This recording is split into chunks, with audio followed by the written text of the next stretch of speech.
pessoal, professora Mariana Bruce, do Colégio Francisco de Assis na área para mais uma aula de filosofia.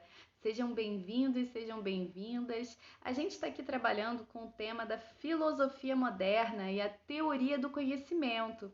Então, nós nos debruçamos nas aulas anteriores nessa discussão sobre o que é o conhecimento, qual é o seu objeto, definição, os elementos essenciais, o que é a crença, justificação e verdade, como que a partir do surgimento da filosofia, a própria noção do conhecimento, o que é esse conhecimento produzido a partir da filosofia, se torna um campo filosófico de reflexões. Então, o que é esse conhecimento, né? Quais são os seus fundamentos? Então, a filosofia vai se debruçar também sobre essa reflexão. Então, o conhecimento, ele é o objeto, ele se torna o objeto da filosofia.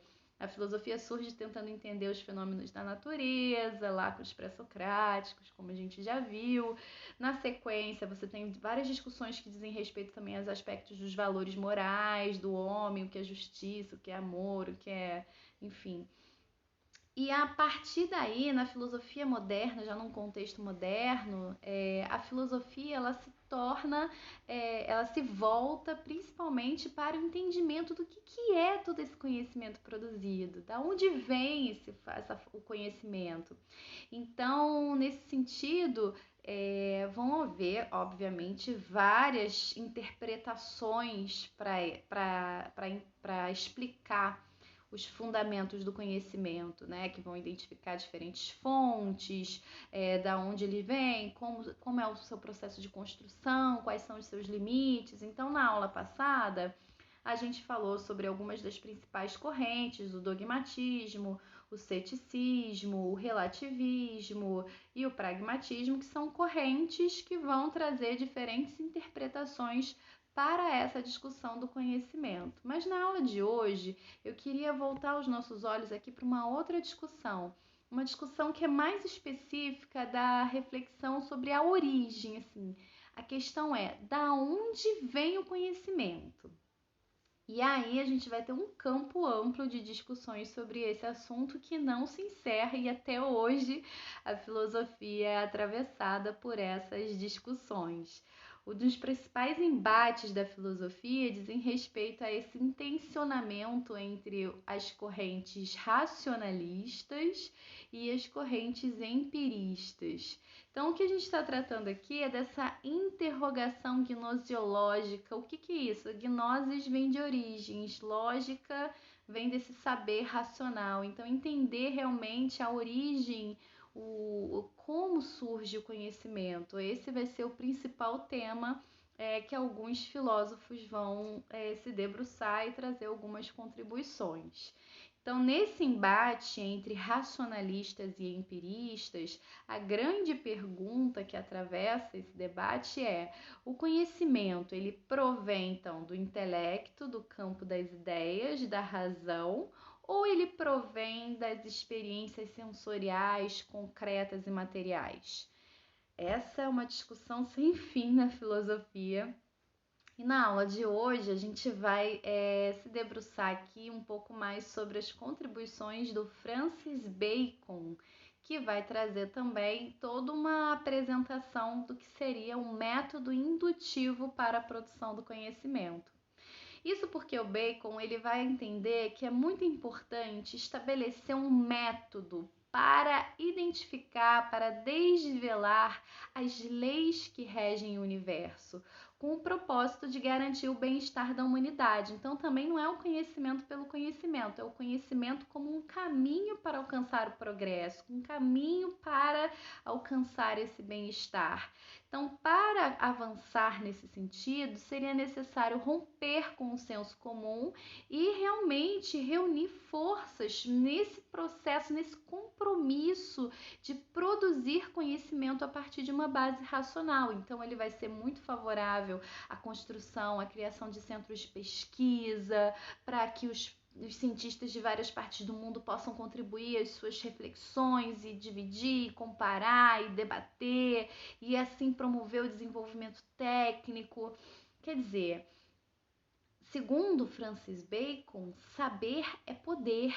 conhecimento traz poder, porque esse conhecimento vai permitir que a gente intervenha na natureza, transforme a natureza e avance também no sentido de, enfim, garantir um mundo melhor para todo mundo. Então, dada a estratégia, a dimensão estratégica do conhecimento na evolução da humanidade, é necessário de fato estabelecer um método sobre para identificar como efetivamente a gente vai produzir esse conhecimento. Então, o Francis Bacon, ele primeiro vai fazer uma crítica aos racionalistas, que vão trazer esses acúmulos de que os conhecimentos advêm aí do campo das ideias. Então, para ele, o fato do conhecimento não estar ancorado na realidade concreta era muito problemático. Ele falava, né, como que para os racionalistas a coisa funciona mais ou menos assim: se o mundo não se comporta de acordo com a sua teoria, pior para o mundo. Eles estão mais voltados para os aspectos teóricos do que, de fato, a sua ancoragem, digamos assim, no mundo real e concreto. Então, se o mundo não se encaixa na teoria, pior para o mundo, né? Então, na realidade, ele vai buscar entender esse processo de produção do conhecimento a partir dessa concretude, a partir das condições materiais estabelecidas na realidade. Então, é a partir daí que se produz o conhecimento. De acordo com ele, pensadores que se empenham em conhecer a natureza sem estar de posse de um plano de ação, de um método, são como pássaros que arrastam qualquer galho para o ninho. Então, não basta também você simplesmente se voltar para um conjunto de experiências sensoriais a partir desse mundo concreto. Por exemplo, ele faz uma crítica muito grande aos alquimistas, que faziam vários experimentos a partir dos elementos concretos da natureza, né?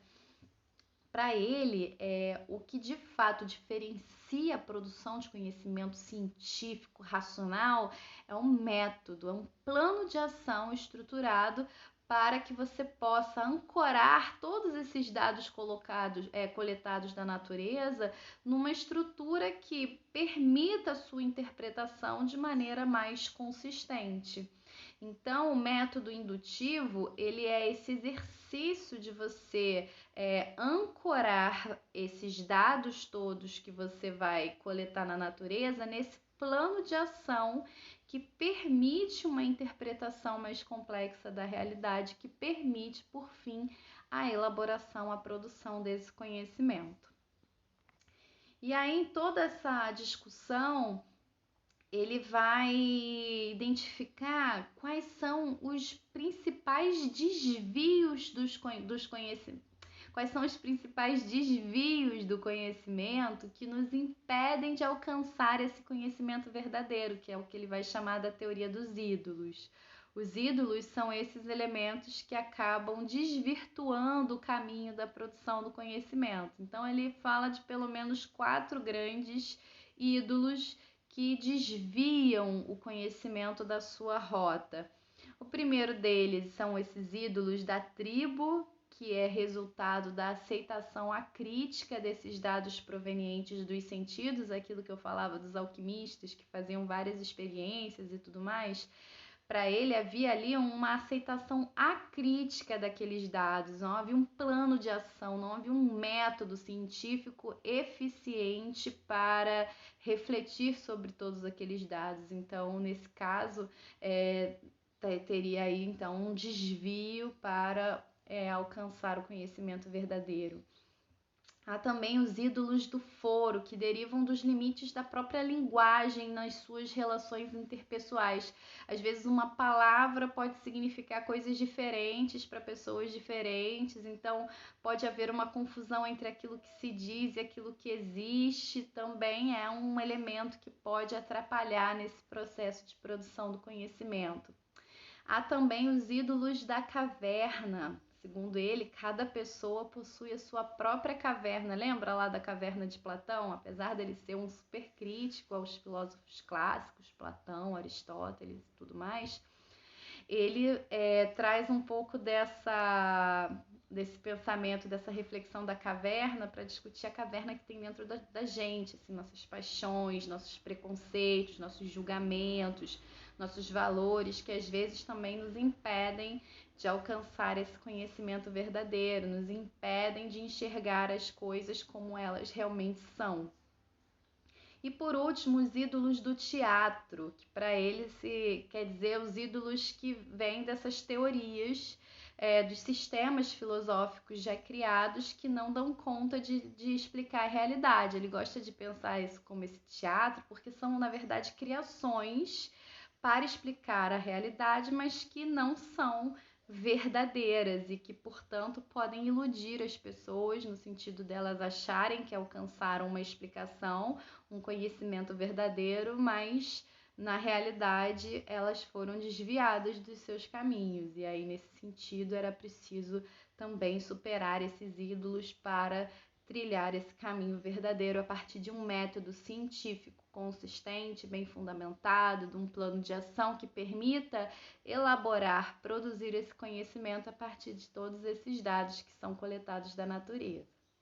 Então, Bacon ele faz toda essa reflexão que vai ser muito importante nesses embates filosóficos, e na sequência a gente vai falar um pouquinho sobre uma outra possibilidade de enxergar isso, uma outra forma de interpretar a origem do conhecimento, que é o pensamento de Descartes. E aí ele também vai ter toda uma discussão sobre método, sobre o que é verdade, mas isso é um papo para a semana que vem. Por hoje eu fico por aqui. Então, pessoal, tenham uma boa semana e até lá. Beijo, tchau, tchau.